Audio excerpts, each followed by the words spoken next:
We're back once again on eBay looking for cheap games, and in this video we're taking a look at what we can find on a budget for the SEGA Saturn. I was expecting this video to be one of the hardest to make because I know for a fact that the cheapest stuff on the Saturn tends to be sports games. Thankfully, I did find some stuff that wasn't so football focused, and it was actually quite surprising to see what you can get on the system if you're not looking to break the bank. So here's 5 of the cheapest Saturn games I found that weren't sports titles.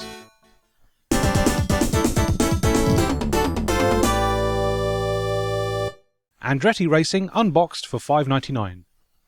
Andretti Racing by High Score Productions and Stormfront Studios was released on the Saturn in 1996 and is a licensed indie and stock car racing game featuring Mario and Michael Andretti. What an exciting description! This is more of a sim racer when compared to the Saturn's bread and butter racing games like Manx TT, Daytona and Sega Rally, so be prepared for a steep learning curve. I actually found the handling model to be a bit beyond me, and the car felt like it wanted to oversteer at every available opportunity, meaning I basically spent most of my time sliding around on the grass or grinding down a barricade. It could be a decent game if you put in the time, or it could be the handling model sucks and you should play F1 Challenge instead. Who can say? But the game looked pretty good and performed well. This one probably appeals more to a hardcore racing audience, but it just wasn't for me.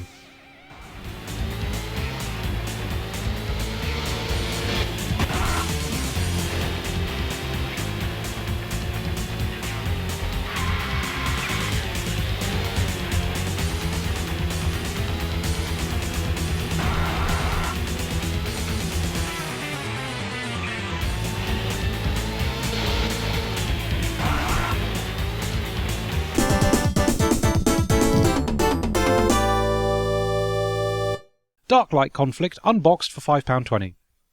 Darklight Conflict by Rage Software is a space combat sim that is similar to games like Colony Wars and Wing Commander. Wikipedia tells me that you can control 3 different fighters and approach a series of missions that include stuff like dogfights, defending a mothership, destroying an enemy mothership, clearing an asteroid field, or retrieving certain objects using a tractor beam. I'd like to speak from personal experience with this one, but I just couldn't get the thing running under emulation. So here's some gameplay footage from Switch Retro Gaming. It looks pretty good.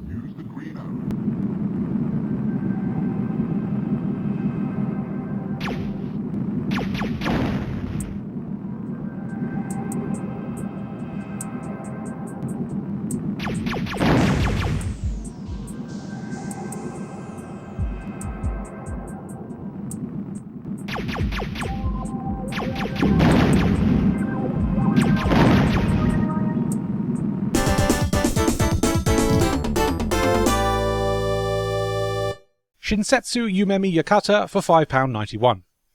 Also known as the Mansion of Hidden Souls in the West, Shinsetsu Yumemi Yakata is a first-person explorative puzzle game and the sequel to Yumemi Mystery Mansion on the Mega CD. You must explore the mansion in search of your lost sister, interact with various items, and also converse with various ghosts who call the mansion home. You have a strict time limit to save your sister before the ghosts claim her soul and turn her into a butterfly. Just like in real life. The game is very similar to iconic PC adventure game Myst, except every movement you make is accompanied by a full animation instead of the slideshow-like flick-screen exploration of Myst. It's a genuinely fun and atmospheric game to go through, but unless you have a deep understanding of the Japanese language, you might want to hold out for an English copy of the game instead.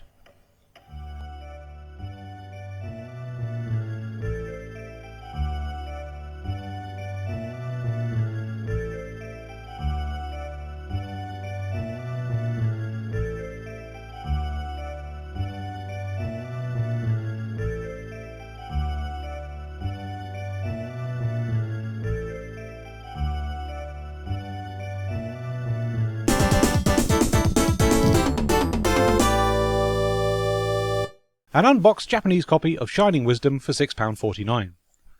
Shining Wisdom is a Zelda-like action RPG spin-off in the Shining series developed by Sonic Software Planning and set a few years after the events of Shining Force 2.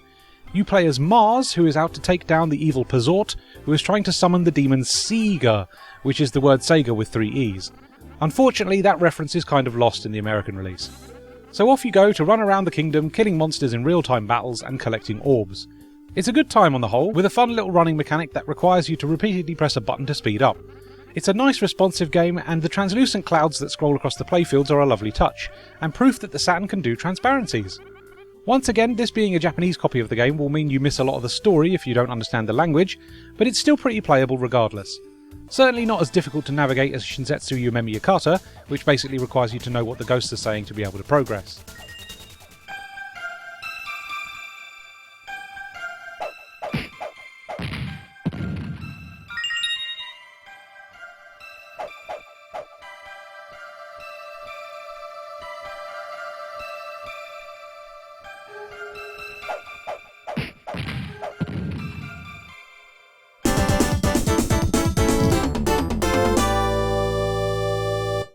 An unboxed copy of Cyber Troopers Virtual On for $5.99. Unlike our previous two imports, Virtual On is entirely playable without any knowledge of Japanese. This is a one-on-one mech arena fighter with very simple controls. You can jump and boost around the stage while doing melee attacks, throwing explosives or firing guns. The action is fast and chunky, and it really feels like you're charging around in a big hulking robot. Unfortunately, you're only getting part of the experience if you're just playing Virtual On with a standard controller, as the game is really made to be played with its custom twin-stick controller, which is now very expensive and desirable. Either way, playing it with a standard controller is still a good time, even if it doesn't give you the satisfyingly arcade-authentic twin-stick experience. You also have the game's wonderfully silly synth-pop soundtrack to enjoy, which is worth the price of admission alone in my book. Round 1. Get ready.